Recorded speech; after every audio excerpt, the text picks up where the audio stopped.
How's it going, everyone? In today's video, I'll show you on how you can fix FACEIT Anti-Cheat error Windows update. So basically, the first thing that you want to do is to check for incompatible Wi-Fi or basically Windows drivers. So if you have weird drivers installed onto your device, make sure to get them checked out.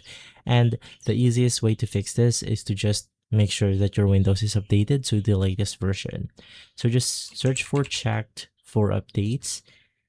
And then once inside, you just want to update your device to the latest version because this will eliminate a lot of those errors. Now from there, you then want to enable the TPM 2.0 on your Windows BIOS. It's going to look something like this. There's a lot of motherboard brands out there, so you just want to look for the TPM device selection or the TPM 2.0 and make sure it is set to PTT.